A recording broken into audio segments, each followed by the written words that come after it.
Kamusta naman mga kaiganaan ko nga nagasubaybay nini atong tulumanon gitawag diskarte sa mga atake. Anaunta kamo sa mayong pangdawas o panghunahuna. Akong dako nga pagpasalamat sa Ginoo nga naa kamo sa maayo nga kahimtang. Sa atong makita karon nga ang kalibutan puno na sa mga kadaot. Kung kamo maminaw sa mga balita makaiganaan, unsay nahitabo sa Texas, unsay nahitabo sa Japan, karon nga panahon, bigag sang dagko nga mga lunok, linog, kamatay, mga propiedad sa mga kaigalaan ta. No, kini ang ilhanan na daan na gisulti sa Biblia. Kung mahitabo naman kini, hangad na ninyo ang inyong mga ulo, kay lapit na ang inyong kaluwasan. Way lain atong nalangpan karon makaigsunan kundili ang Diyos pinagi sa iyang pulong na nagkinahanglan kita makaigsunan magsubaybay sa pagtuon sa balaan kasulatan kung lamang inyong bantayan kining atong programa. Dagko nga mabutang nga atong matun-an makaigsunan. Sa dili pa kita magpadayo niini, mangayo una kita kaalam gikan sa Ginoo. Among gamhanan nga Dios, taliwala nining masamukon nga panahon, ikaw naghatag o higayon din kami makapadayon sa pagtuon sa imong pulong, nga pinaagi sa imong pulong, makahatag ka na mo kadasig, makahatag ka na mo dakong paglaom, nga lapit na ikaw mubalik. Salamat Amahan nga ikaw nagahatag kaalam ka na mo. O kining suhito nga among pagadanon karon. Mudulot unta kini sa among tagsa-tagsa ka magkasing-kasing. O magahatag dakong paglaom. Yan ang langit noon puloy anang. Ipangayo na mo kini pinagi sa gahom sa ngalan ni Jesus na akong manluluwas. Karon takna sa panahon nga atong pagatunan, o kini makaigsunan, ang sulito gitawag Communion on the Moon. Makahimo baday kita sa pag-celebrate sa communion service dito sa bulan. Mo kini ang atong pagatunan karon nga aktual nga nahitabo. Kung kinsa gyud ang kahimo nining serbisyo sa communion service, nagibili ni Kristo sa dinhipal kini siya sa yuta. Iyang gitigom ang iya matinunan. Nagitawag Last Supper, na sayod na kita makaigsunan. Apan may burong tiali kamo. Ano man, Brother Sirano, nga adto man pud sa bulan. No, kini ang atong tunan karon, nagsulti ang unang teksto diri nga kung ako muadto sa langit, tuaman ikaw didto. O kung ako muhigda sa akong lubnganan, naaman ka didto. So ang pahayag sa atong Biblia nga ang Diyos bisan diin ikaw magapagkig-uban ang Ginoo. If I should ascend to heaven, there you will be, na ikaw.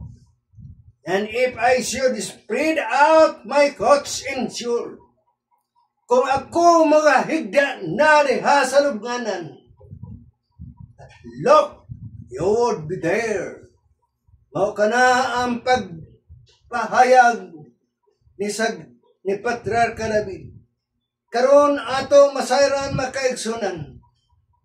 Kay naghisgot man kitag bulan, nasayod ba kamo kung pila kamilya ang kalayo anang bulan nga nagsiga kong gabi gikan sa kalibutan.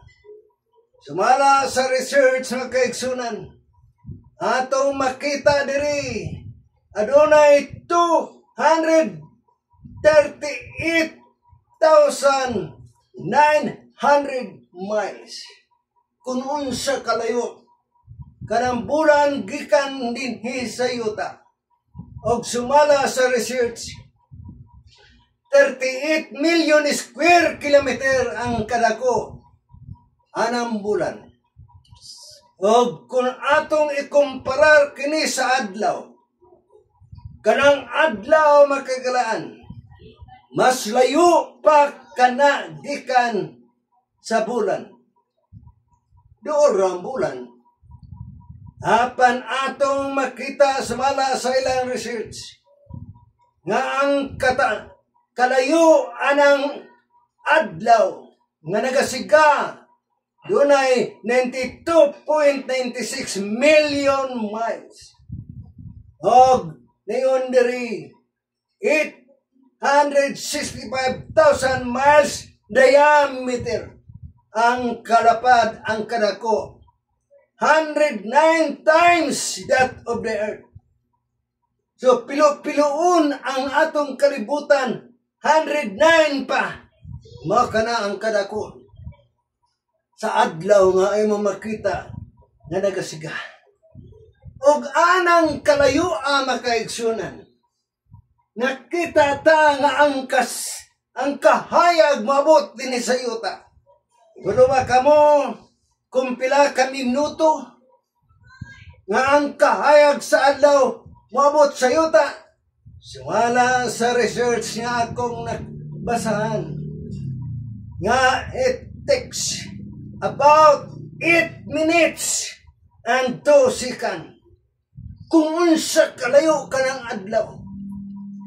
Pero kung musiga na gani ka na, moabot ang kahayag dinhi sa kalibutan sulod sa 8 minutes and 2 seconds to reach the earth. Og sumala sa research, ang kadasig mudagan ang kahayag na maabot dinhi sa yuta. Sumala sa research, 186,000 per second. Si persikan ha? Kung unsa ka paspas ang kahayag sa adlaw nga mabot din sa yuta, nasukod makaigsunan sa usa lamang kini ka segundo. Kanang reload tik 1 second kana. 186,000 per second. Og ang kahayag sumala sa atong research, doon ay 380 septillion watts. Kapulo ka ng septillion watts, 24 ka mga zero. Mao ka na ang wattage sa kainit nga ng adlaw sumala sa atong research mga kaigsunan.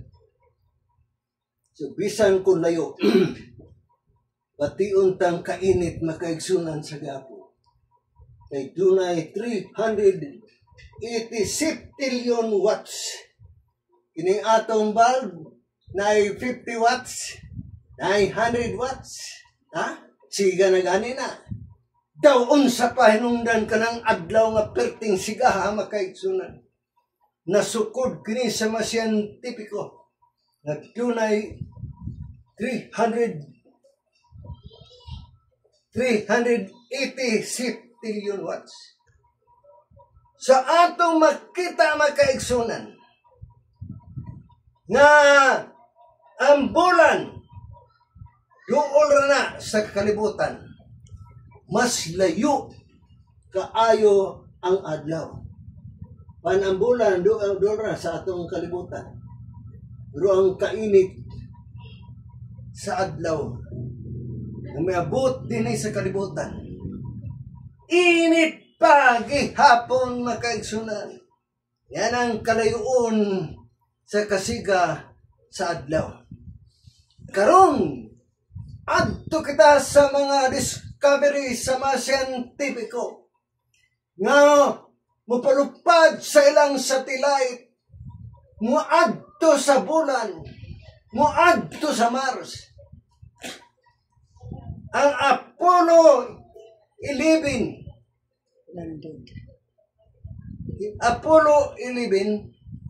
landed on the surface of the moon on Sunday, July 20, 1969. Nakaabot ang Apollo 11 sa July 20, 1969. Kaya mula kita mga discovery nila, palupad og satellite dito. Apan sumala sa atong nakita. Kadtong gitawag Apollo 11. Nakalandig di ay dito sa bulan July 20, 1969.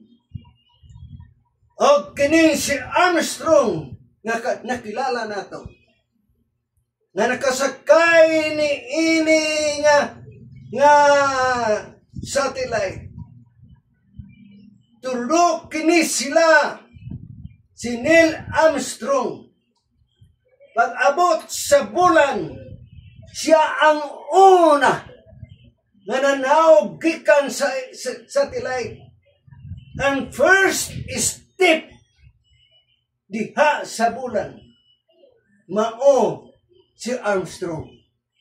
Og nasunod si Buzz Aldrin. Atong makita makaigsunan ang imbento sa mga tao nga tuan na sa bulan. Ang imbento sa tao. Pantod kay tuluman kini sila. Ang nakaadto makaigsunan. Kini si Colin wala maka dapat ang iyang tiil sa bulan kay didto kini siya sa katiwag command module sa first country to land to the moon without man is Soviet Union. Dili kung ang Amerika. Mao ang una nga nakaadto sa bulan. Kundili ang Russia nagpadala og salakyan nga gitawag Lunar 2 September 13, 1959. 1959 samtang sila Armstrong 1969. Una ang Russia nga nakaabot dito apan walay sakay nga tao. Ang ilan lamang makagalaan Lunar 2 mao ang nakaabot apan walay sakay nga tao. Lahi ang imbento sa Amerika kay naa si Neil Armstrong, si Aldrin, si Colin. Nakaabot gyud makaigsunan sila dito sa bulan. Mao kini kun unsa kalayo makaigsunan. Pamalando nga kun unsa kalayo pa nakaabot na sa tao. Ang tao nakaabot dito sa bulan. Sa atong gituhan, ang unang nakatanom og flag makaigsunan mao sila Armstrong. Nag-ugbok og flag dito sa bulan. Nagpasabot na ilan na nga nag-conquer ang bulan. Ambot karon kun naa paghapon ining flag nga giugmok nila Armstrong. Mao kini ang sistema makaigsunan nga atong nasayran, basta ngalan gani ni Armstrong, may baludayon kita nga siya ang una nakatunog sa bulan. Karang gamay nga tunog sa tao. Sa kadako kaayo nga nakahimo sa dagko nga kadungganan sa tao. Yutay lang nga mga tao ang nasayod sa unang primerong pagkaon dito nila sa bulan. Kaya wala ba kamo? Unsay primero nagikaon sa astronauts dito sa bulan? Tingali, wala kamo masayod. Sumala sa Discovery, akong nabasahan. Kining si Buzz Aldrin. At dunay dala niya samtang nagsakay kini siya sa spacecraft. Dunay gamay makaigsunan nga communion kit. Ang gamay ba nasudlanan nga tuwa dito ang tinapay, vino nga gipadala sa iyang iglesia. Nga wala lamang mga sayod ang mga tao. Nag-reserve kini si Aldrin nga maghimo God kini siya dito communion service. Nung dando na siya ay gamay nga sudlanan, gisulod dito ang tinapay o ang bino. Nagiandam sa iglesia. Sa dito na kini siya sa langit, sa bulan. O niya pinaagi sa broadcast sa radyo. Sa tanang nagapaminaw, nga kinahanglan ang mga tao magapamalandong sa hitabo ni anang adlaw. Nga diin ang mga tao magpasalamat sa kahimtang nga nakaabot sila dito sa bulan. O niya dinhi sa ato makaigsunan. Ingon si Aldrin, then in radio blackout for privacy, Aldrin poured wine into a silver chalice. Iyang ang bino, ining gamay nga baso, nga bulawan nga baso. O niya iyang gibasa dito siya sa bulan. Iyang gibasa ang John 15 verse 5. I am the vine, you are the branches. He who abides in me, and I in him bears many fruits. Mo kini ang unang teksto.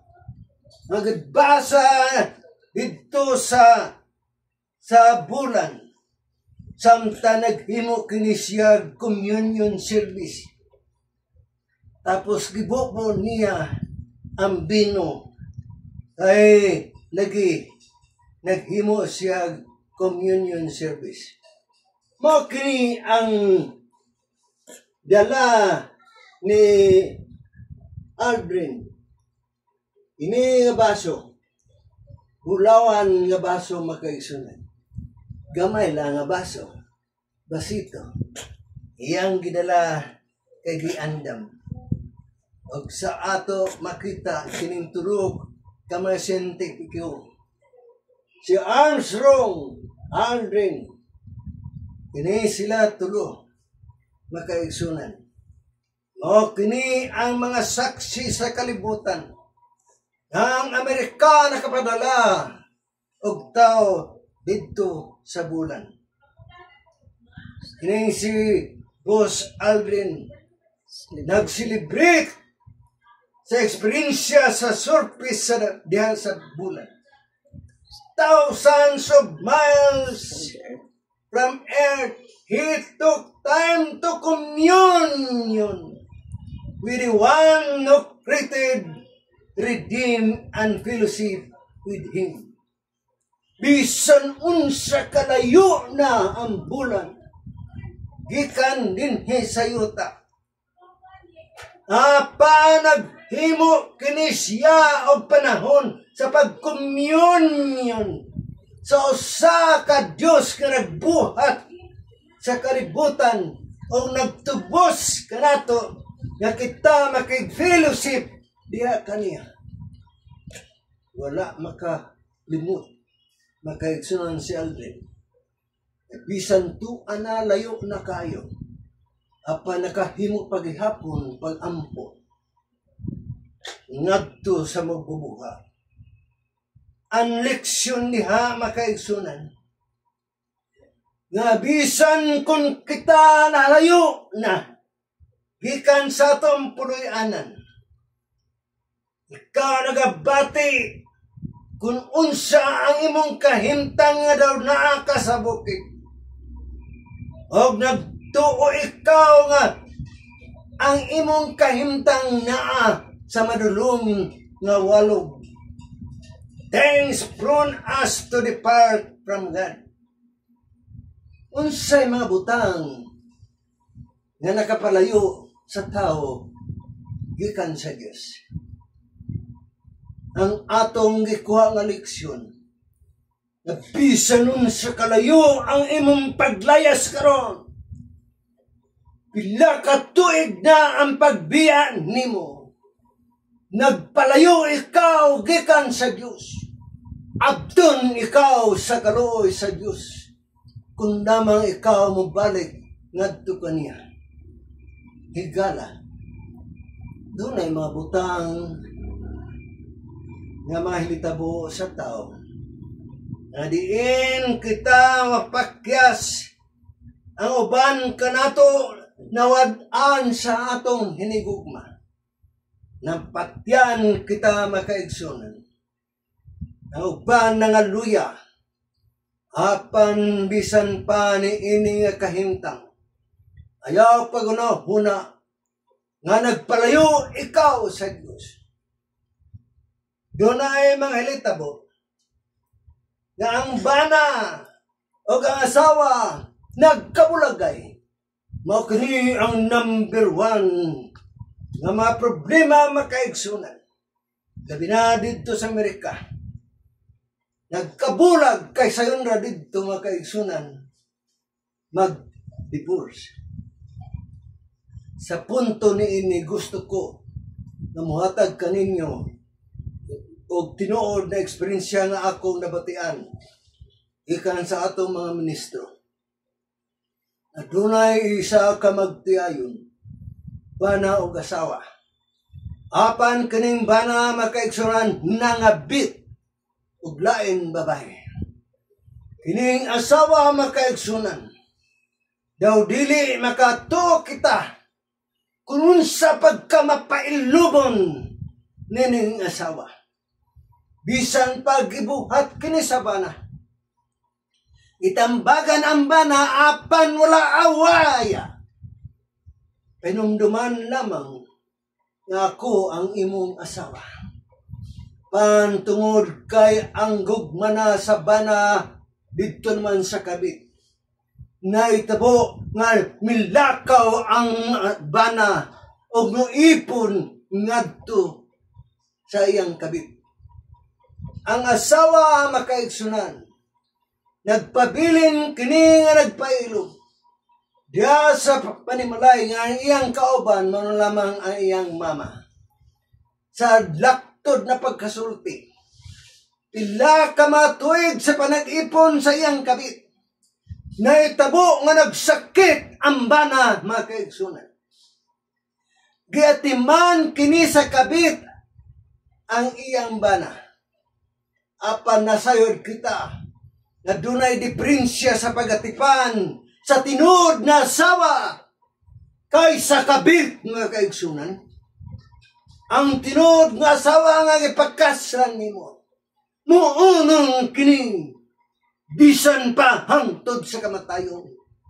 Apan ang kabit, lahi kini makaigsunan ang pagtatar. Maayo lang kung ikaw maayo ang lawas nimo.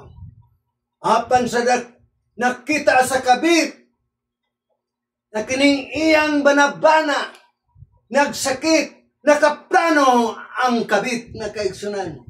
Kay di naman niya magwanta sa pagsilbi. Sa iyang banabana, karon nga iyang giilog, nga dili na makalakaw. Di pasakay kini makaigsunan sa kabit.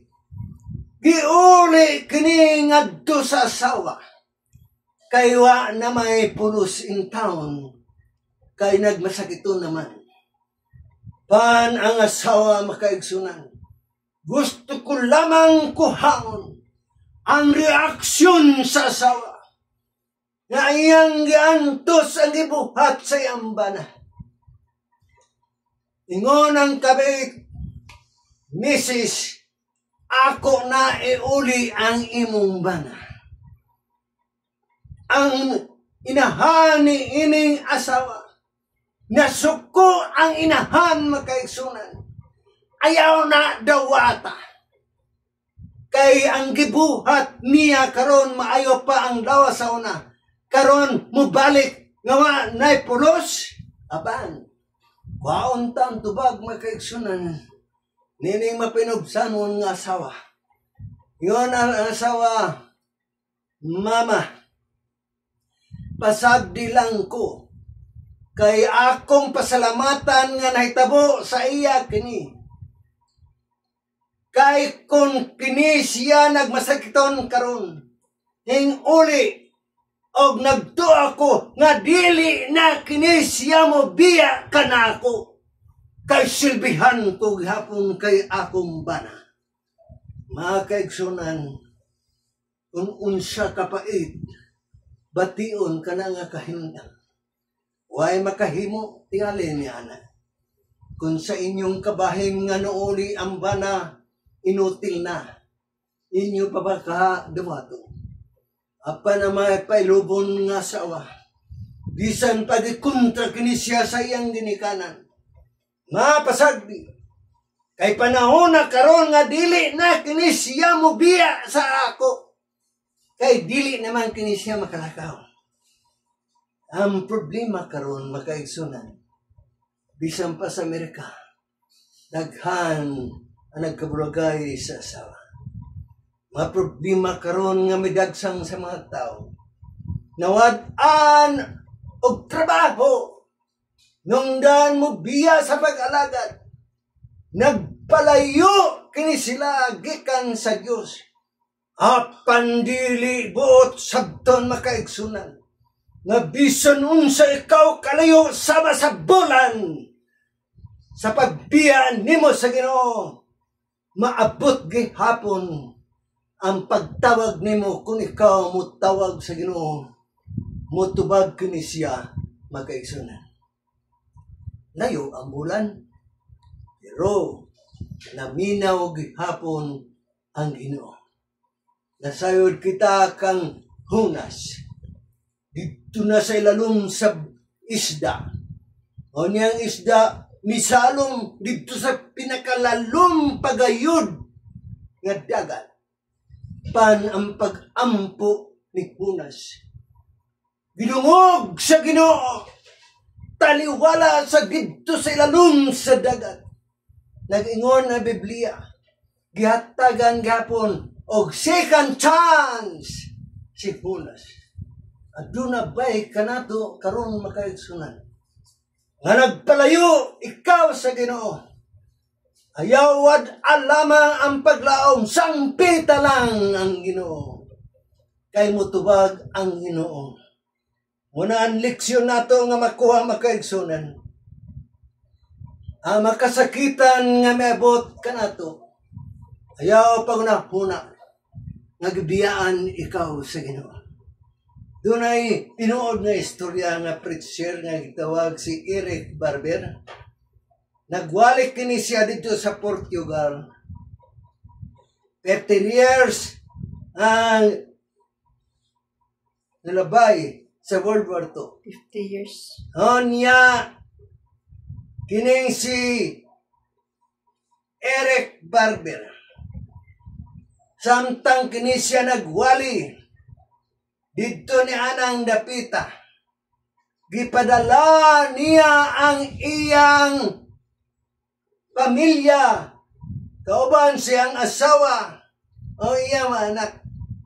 Gipadala kini pagpauli ngadto sa ilang puloy-anan. Uban ang 8 ka mga bata. Ipadala ngadto sa England para masipti gikan sa gubat. Pan ang hitabo. Kay ang submarino nga kaigsunan, naigo sa torpedo ang salakyan na ilang gisakyan o ang tanan mga tao nangamatay. Onya nabot ang balita ngadto kang Eric nga preacher. Ang balita na nagaingon nga ang tanan patay ang nagsakay niini. Unsay reaksyon niining may paglaom nga preacher makaigsunan? Wala mawad-an sa paglaom. Taliwala sa iyang wali.